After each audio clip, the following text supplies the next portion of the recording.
Hay una palabra que si usted no ha experimentado esa situación, estoy seguro que sí, algún día. Pero si no la ha experimentado, en algún momento pasará por una situación de crisis.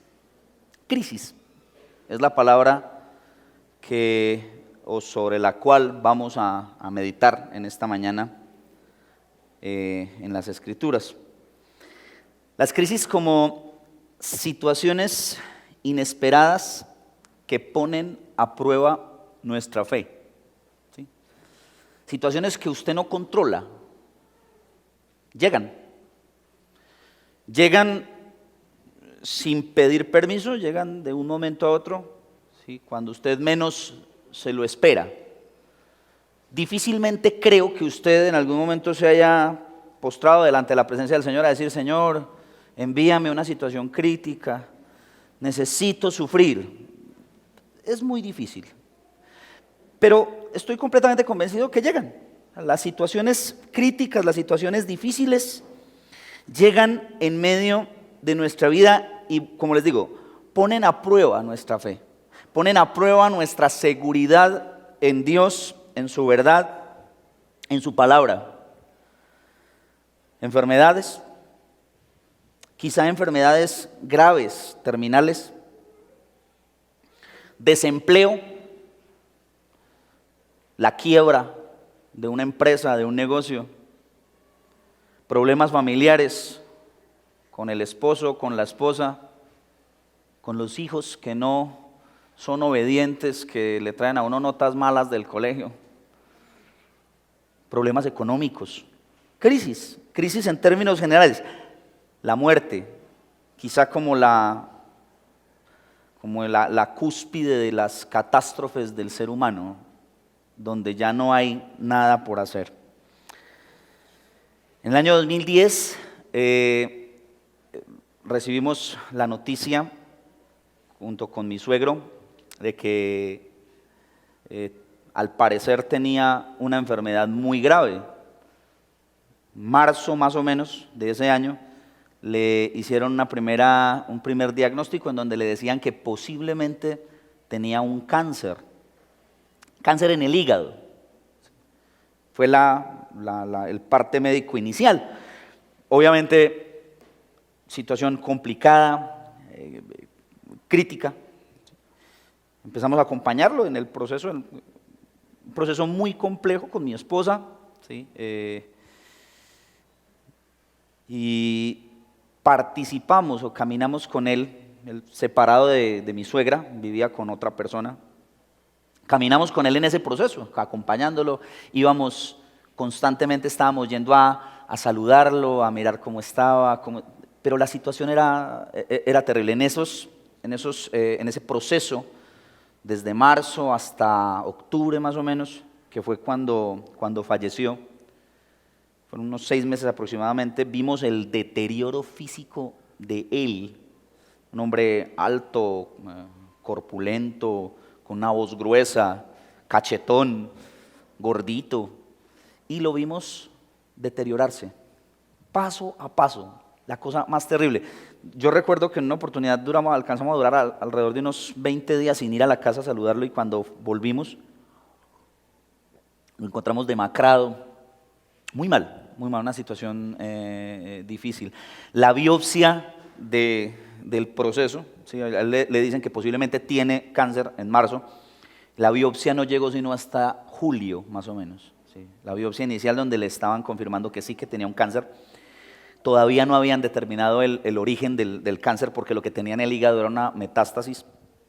Y luego, ya en el mes de octubre, a principios de octubre, le hicieron la primera quimioterapia y a finales de octubre falleció, se murió. Yo recuerdo en esos días, mi esposa y yo tenemos una motico y íbamos en la moto, y siempre saliendo de la casa del suegro era el abrazo de ella llorando, y yo no quiero que mi papá se muera. Era la expresión de ella, pero en el fondo de su corazón ella me decía: pero yo siento que se va a morir. Muy difícil, muy difícil. Fue un tiempo en el que yo no sabía cómo enfrentar la situación con mi esposa, ¿sí?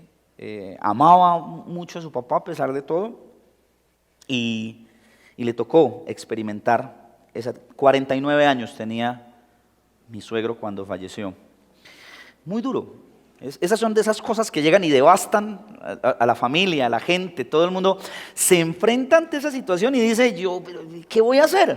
Y aparecen las preguntas, el por qué, el qué sentido tiene esto, para qué estamos viviendo. Un hombre brillante, contador público, con unas capacidades impresionantes, o sea, con sueños. Yo recuerdo que alguna de las visitas que le hicimos, él nos decía con lágrimas en los ojos, yo no me quiero morir.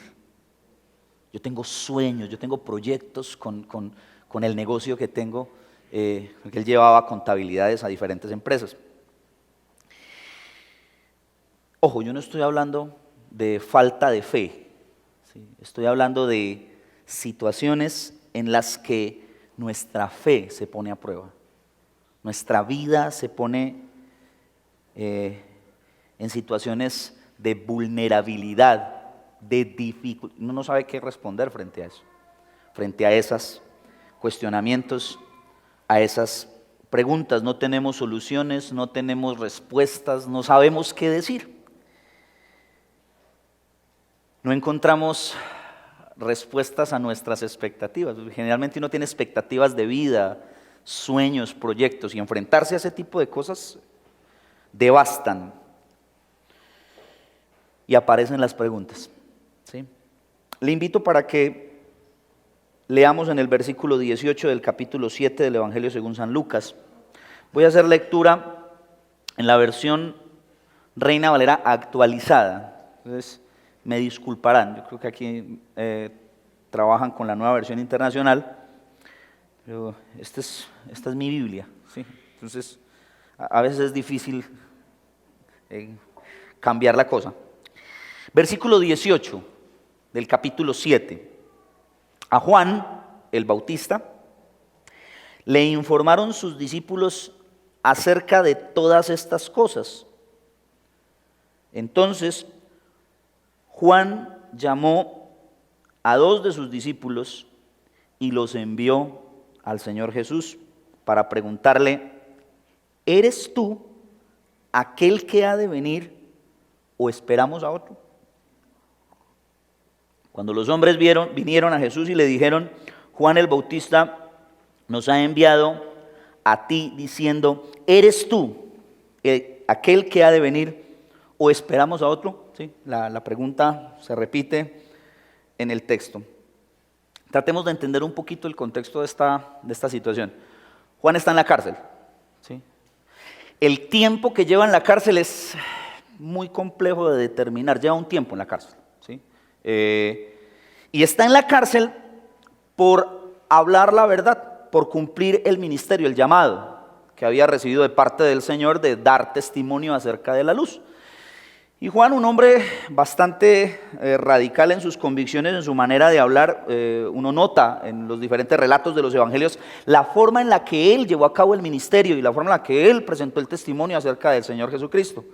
Juan se para, y pensemos en eso, ¿sí? Se para frente a escribas y fariseos de la época que tenían todas las capacidades para meterlo en la cárcel y para presionarlo a que se retractara. Se para y les dice generación de víboras, por ejemplo. Es para que más o menos entendamos la magnitud de la convicción y del ministerio que Juan está llevando, ¿sí?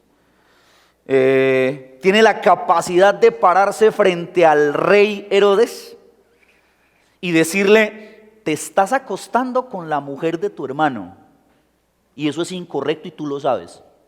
Y estamos hablando de una situación bastante compleja, de confrontación, de exhortación.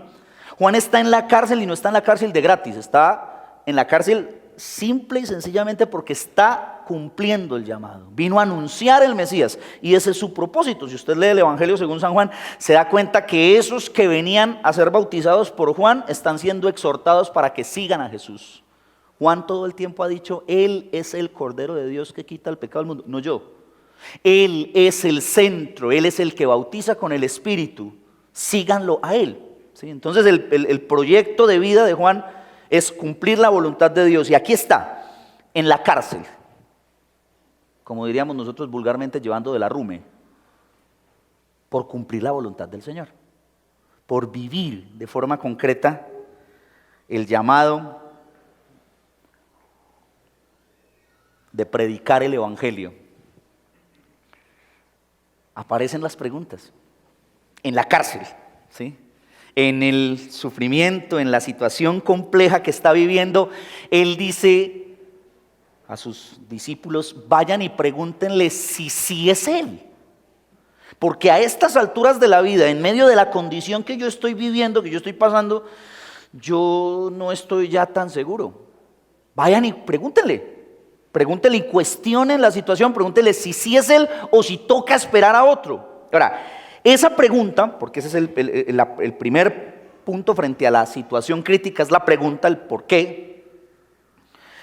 Esa pregunta la tenemos que leer, o tenemos que hacer la lectura de esa pregunta a la luz de Juan y de ese ministerio. No lo podemos separar una cosa de la otra. La pregunta es como muy normal. Van y pregúntenle a ver si sí es. Pero si nosotros hacemos esa pregunta, o si nosotros leemos esa pregunta a la luz de quién es Juan y el convencimiento que tiene de que Jesús sí era quien decía ser, sí era el Mesías, entonces nos damos cuenta que evidentemente hay una crisis en él. Pregúntenle si sí es Él. Pregúntenle si mi paso por esta situación que estoy viviendo es algo que vale la pena o no. Ojo, Juan está en la cárcel y está escuchando lo que Jesús está haciendo. El texto es claro al mostrarnos en el contexto. Nos dice que Jesús ha sanado. Incluso la historia antecita, antes de contar esta situación con Juan, es que Jesús ha resucitado al hijo de una viuda. Y todas esas cosas llegaron a los oídos de Juan. Y Juan está en la cárcel y está diciendo: bueno, y entonces,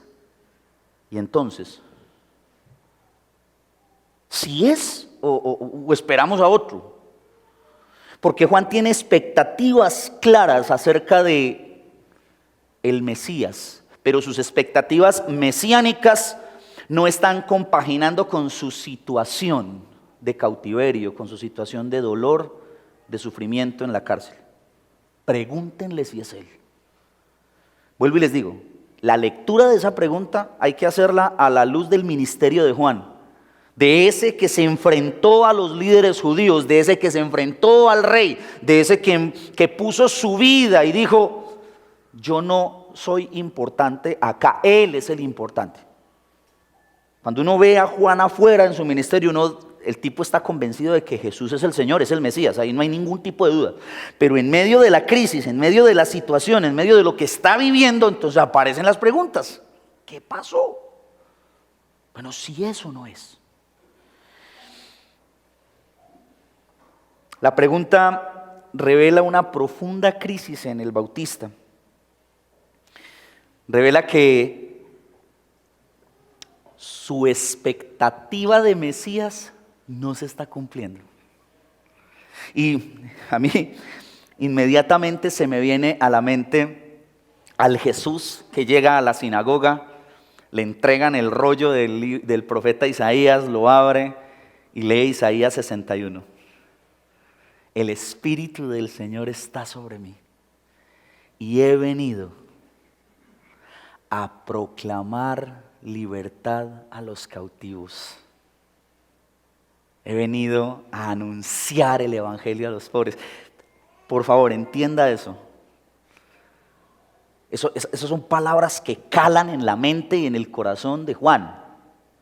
Él sabe. En medio de su cárcel, en medio de su situación, llama a los discípulos y va, pregúntenle: ¿eres tú? ¿Eres tú?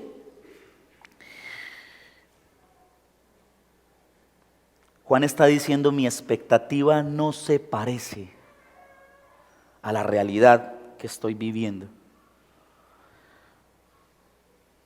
Como pastor uno escucha muchas preguntas como esta. Estos cuestionamientos de la voluntad de Dios, estos cuestionamientos de Dios actuando en medio de la vida, son comunes en medio de la iglesia. Llegar uno a la casa del hermano en medio de una situación complicada en su economía, en su estabilidad, en su salud, es una cosa muy difícil. Pastor, Dios, ¿por qué no hace un milagro en medio de esta situación? Mi mamá está tirada en esa cama hace 3, 4 años. ¿Por qué no hay un milagro ahí? ¿O por qué no se la lleva, pero que conteste? ¿Sí? ¿Por qué el Señor no cambia a mi esposa? Pues no cambiársela por otra, sino cambiarla a ella. ¿Sí? O a él, al esposo. ¿Por qué no la cambia? ¿Por qué no lo cambia? ¿Por qué tenemos que vivir como vivimos este señor y yo? ¿Por qué? ¿Qué pasa? Dios es que no me escucha. Crisis. ¿Por qué tengo que sufrir tanto? Uno conoce gente que sufre la cosa más terrible, que su vida parece una vida de telenovela marcada por el sufrimiento. Pastor, yo estoy, discúlpeme la expresión, pero es muy paisa, yo estoy mamado o mamada, cansado, estoy hasta aquí de sufrir y sufrir y sufrir, y toda mi vida llena de caos y de dificultades y de circunstancias adversas. Estoy cansada. ¿Hasta cuándo Dios va a responder en medio de esa situación?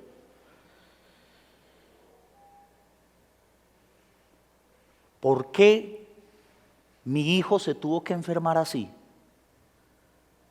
¿Por qué tuvo que morir? Crisis que devastan, que derrumban, que minan la fe. Es una mina quiebrapatas en mi estabilidad espiritual. Quiebran, rompen, son durísimas. ¿Dónde está Dios en este momento? ¿O dónde estaba cuando sucedió eso? Crisis que ensombrecen el corazón y lo hacen sentir a uno que no hay para más. Las preguntas aparecen siempre en medio de la crisis. Pero Jesús da una respuesta frente a la pregunta de Juan. Si usted me acompaña y seguimos leyendo. Versículo 21. En aquella hora Jesús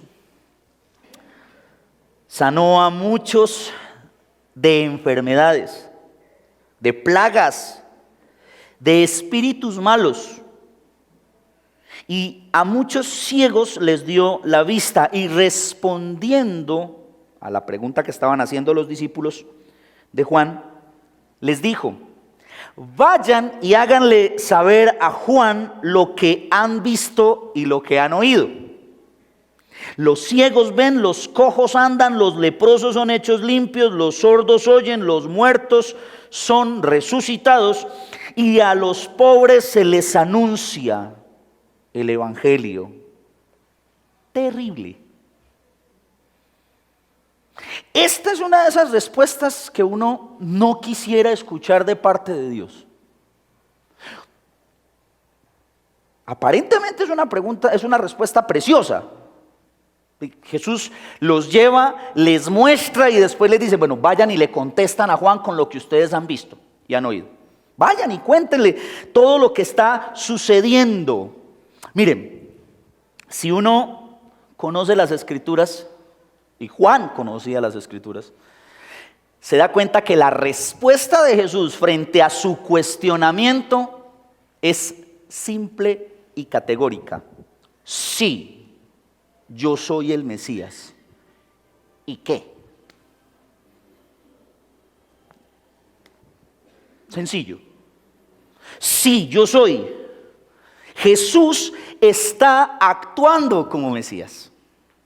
Si usted se va al Antiguo Testamento, el que trae libertad es Dios. El que libera, el que limpia, el que sana, el que restaura, el que levanta, el que le da la vista a los ciegos, el que pone a los cojos a caminar, el que hace milagros es Dios. La respuesta de Jesús es: vaya y díganle a Juan que sí, que yo soy el Mesías. ¿Y cuál es el problema? Y no se le olvide que Juan está en la cárcel. Y no se le olvide que está viviendo una situación terrible en medio de la cárcel.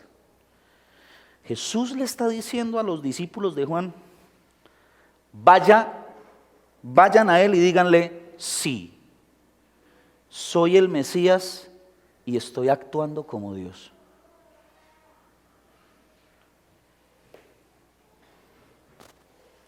En mí se están cumpliendo las profecías y las promesas del Antiguo Testamento, las profecías mesiánicas. ¿Hay una cosa?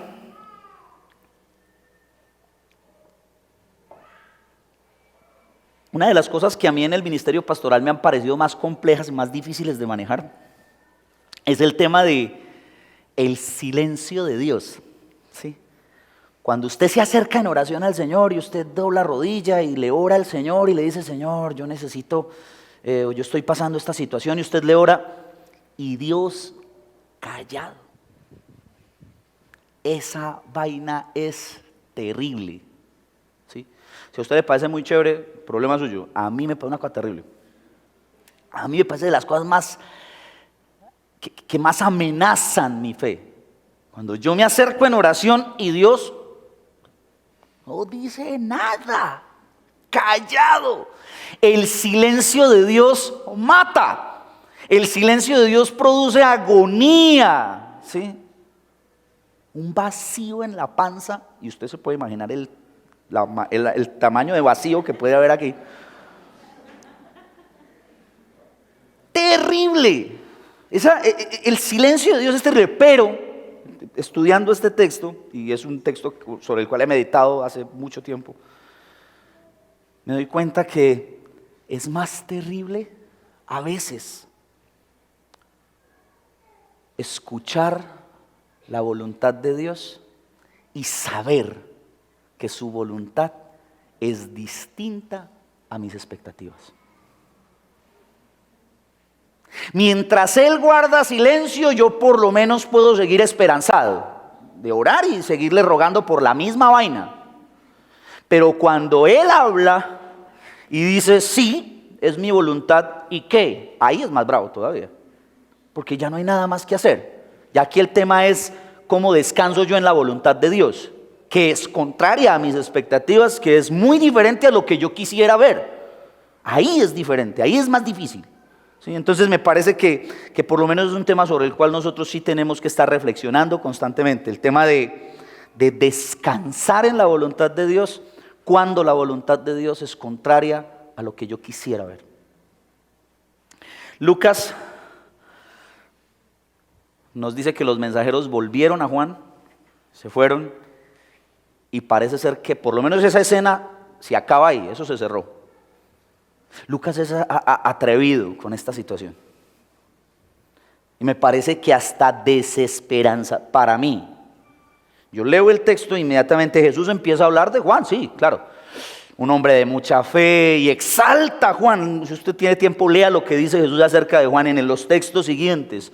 Pero ¿y Juan qué? Su situación, su realidad, la cárcel, él está ya metido. ¿Qué pasó? El texto no nos regala más que eso. Y ¿sabe qué es lo peor aún del texto? No solo no nos regala nada, sino que más adelante por ahí una notica muy pequeña en el capítulo 9 del mismo evangelio, dice: Juan murió decapitado. Nunca salió de la cárcel.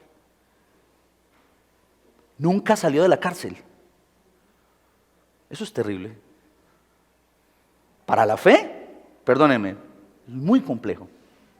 Para las situaciones difíciles, para las situaciones críticas en las que usted y yo podemos estar experimentando, una respuesta de este tipo es casi inconsciente, es casi injusta desde nuestra perspectiva.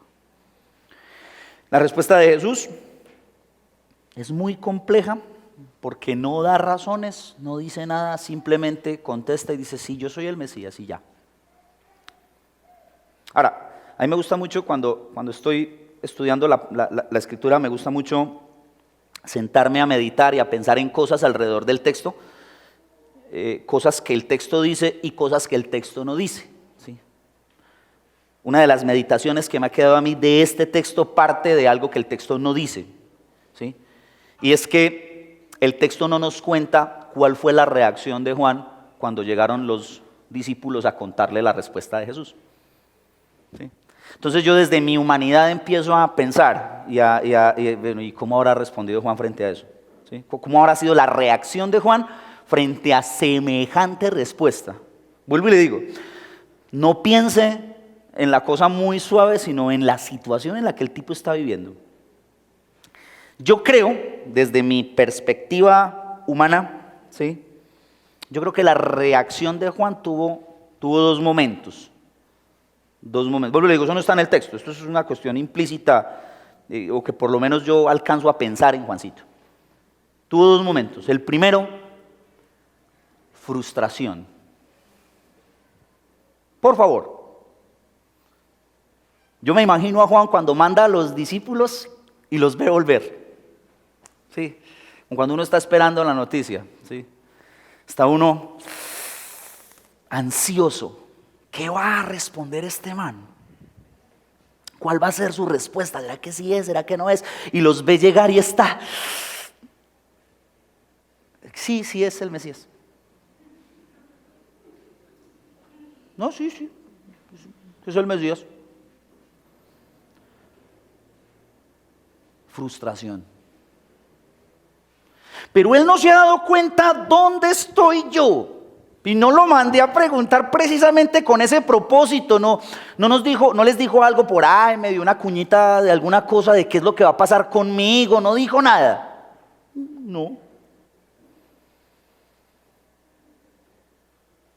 Qué frustración tan brava, ¿no?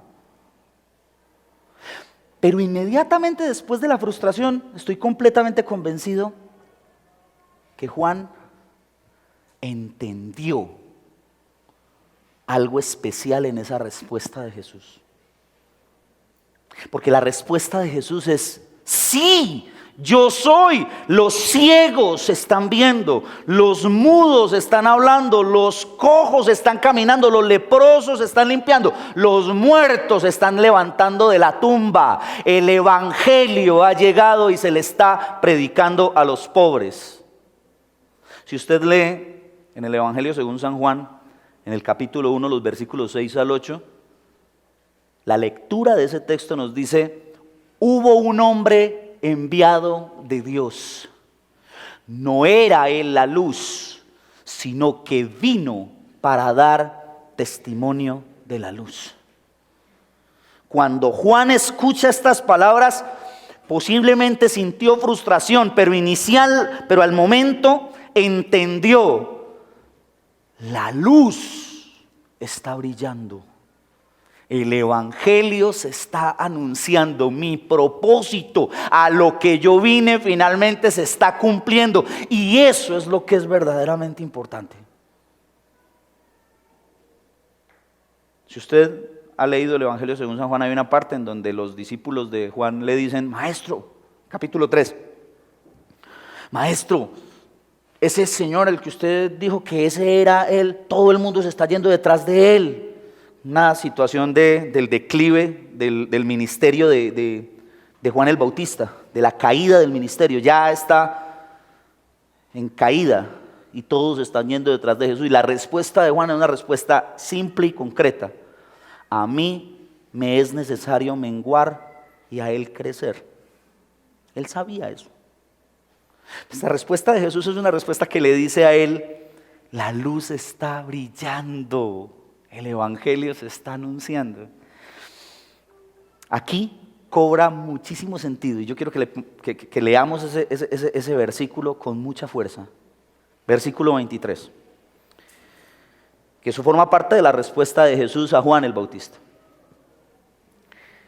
Bienaventurado es el que no toma ofensa en mí.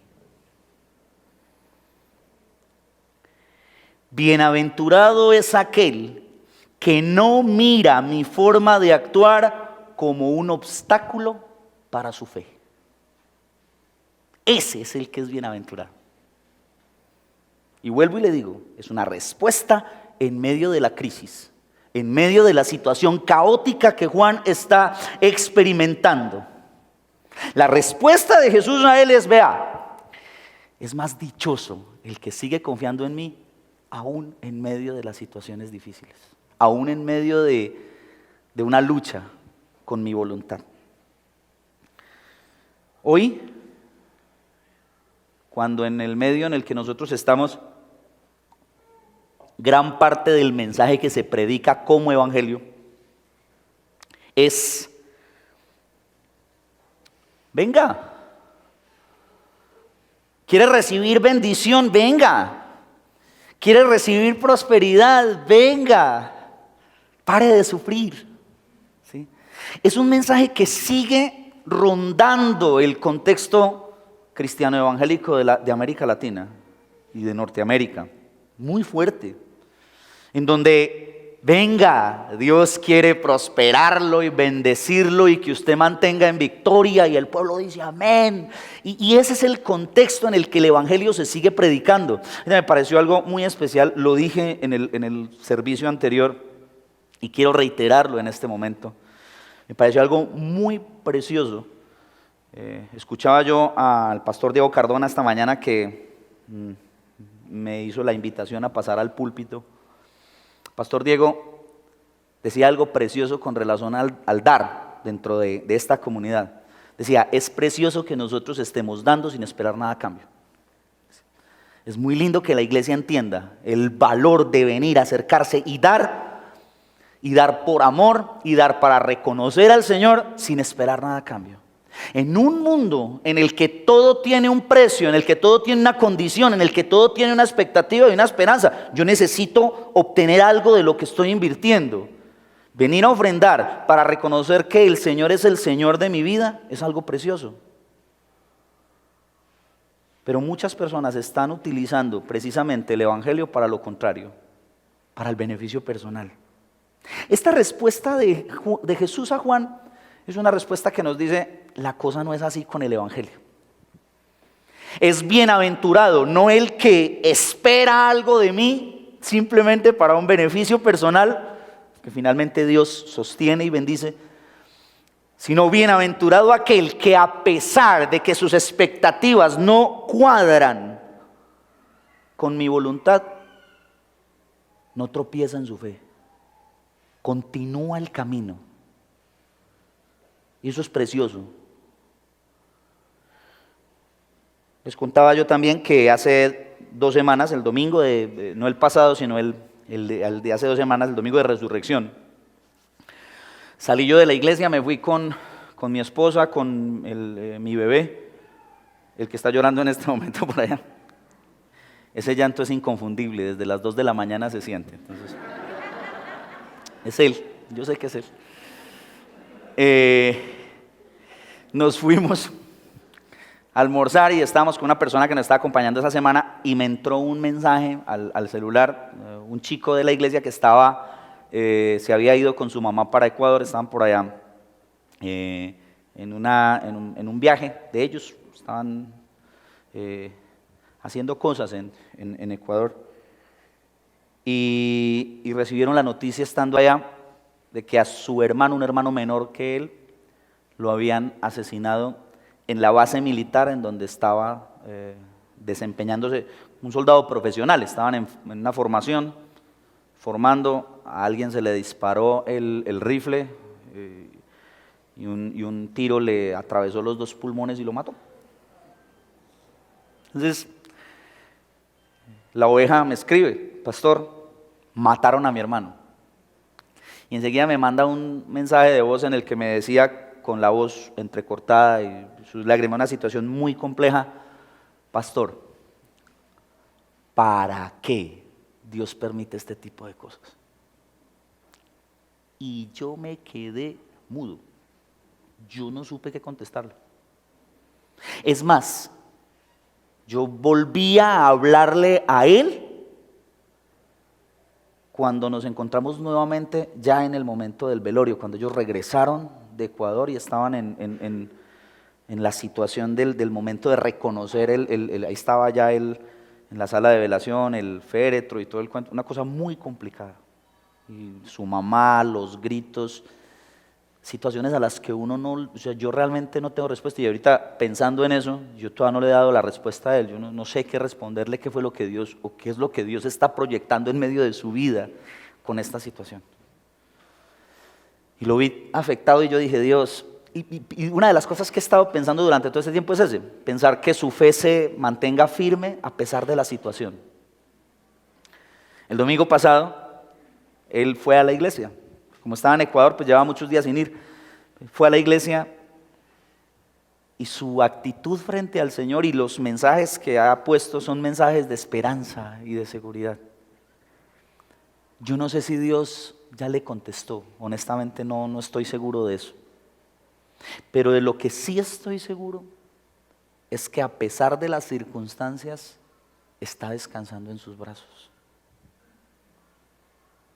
Su fe se está fortaleciendo en el Señor, a pesar de que las expectativas que él tiene o tenía no son parecidas a lo que Dios dispuso para él y su familia. Eso es muy difícil. Hoy nos hablan de fe en términos de declárelo, confiéselo. Jesús nos habla de fe en términos de es bienaventurado aquel que no mira mi forma de actuar como un tropiezo para su fe. Ese es bienaventurado. El que sigue confiando en mí y en mi voluntad, porque sabe que aunque mi voluntad puede ser difícil de digerir, difícil de soportar, finalmente entiende que mi voluntad es perfecta y por lo tanto es lo mejor. En medio de sus preguntas, en medio de sus crisis, Dios sigue diciendo, yo soy el Señor. Yo sigo estando al frente. Confía en mí y no tropieces, a pesar de que tus expectativas sean diferentes a mi voluntad.